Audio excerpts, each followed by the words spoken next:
মুসা আলাইহিস সালাম আল্লাহরে বললেন, আল্লাহ মাইয়াকুনু জালিসি ইয়াউমাল কিয়ামা, কিয়ামতের দিন আমার সাথী কে হবে? আল্লাহ বললেন, সাহিবুকা ফিল জান্নাতি জাজ্জার, কিয়ামতের দিন তোমার সাথী হবে একজন কসাই। কে হবে? জোরে বলেন না।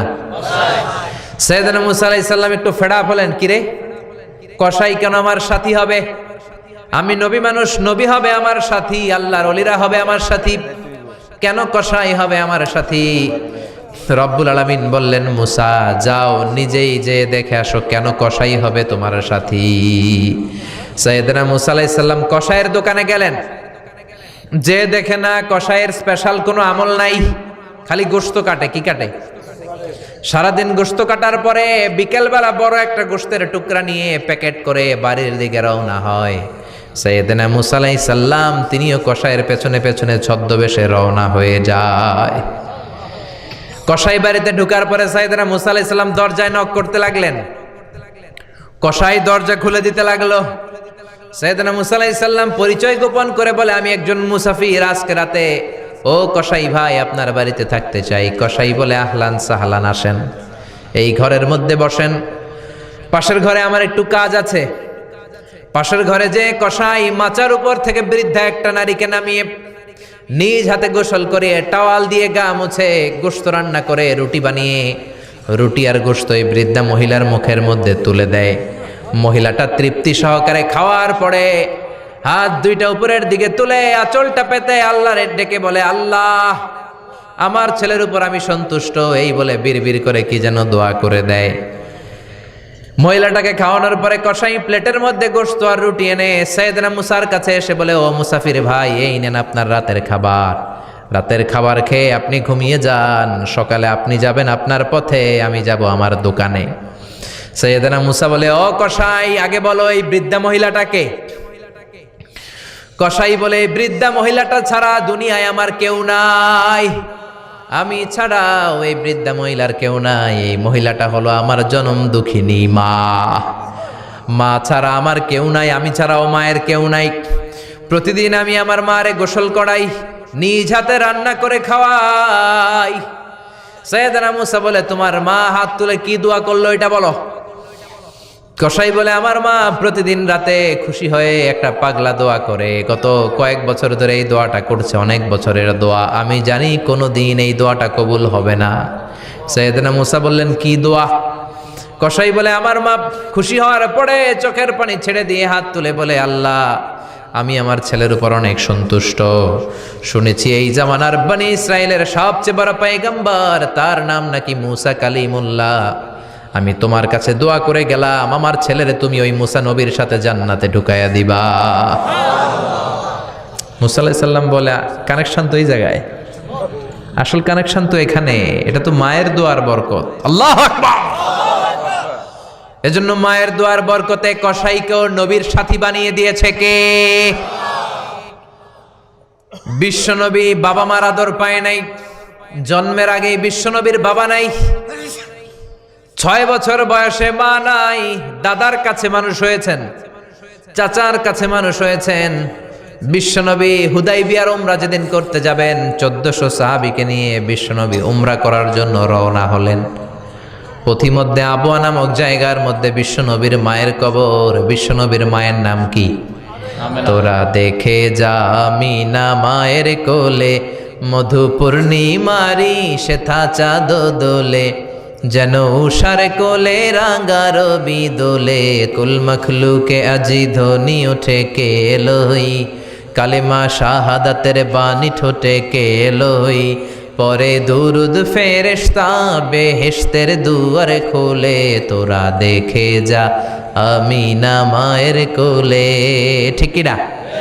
মায়ের কবর বলল সামনে, জায়গার নাম আবওয়া, ছোট্ট একটা টিলা। 1400 সাহাবীদের দিকে তাকিয়ে বিশ্বনবী বললেন, ও সাহাবারা, এটা আমার মায়ের কবর।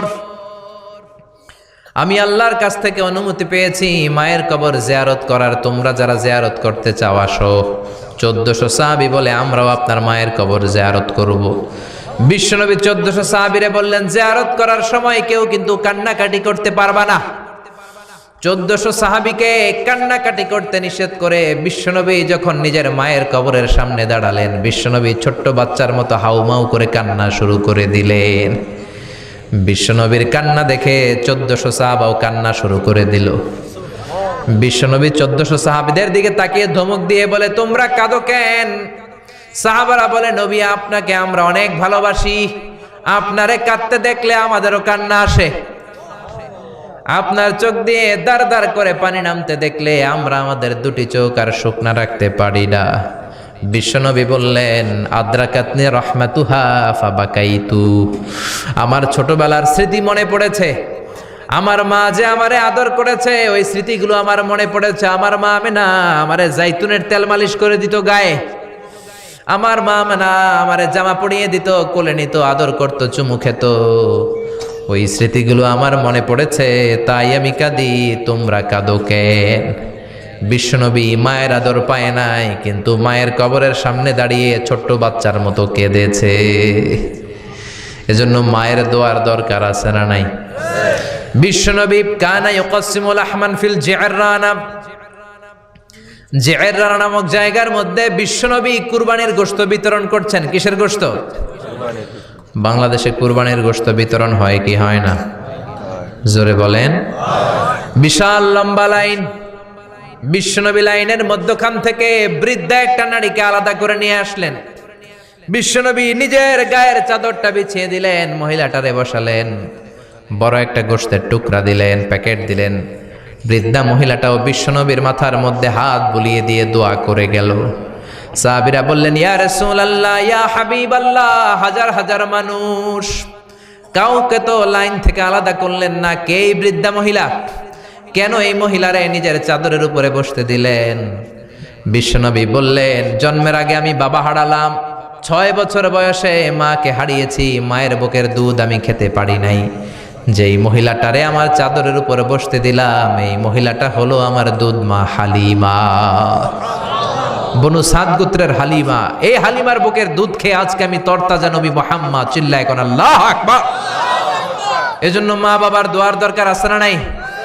কখনো মা বাবার সাথে বেয়াদবি করা যাবে না, গরম আওয়াজে কথা বলা যাবে না, উচ্চবাচ্য করা যাবে না, কোমল আচরণ করতে হবে, মা বাবার দোয়া নিতে হবে। কোনো কারণে মা বাবার সাথে যদি ঝগড়া হয়, বাকবিতণ্ডা হয়, আজকের মাহফিলের পরে মা বাবার পা ধরে আমরা ক্ষমা চাবো। রাজি আছেন? সবাই রাজি আছেন? কেউ যদি মা বাবার পা ধরে ক্ষমা চায়, মা বাবা কি ক্ষমা না করে পারে?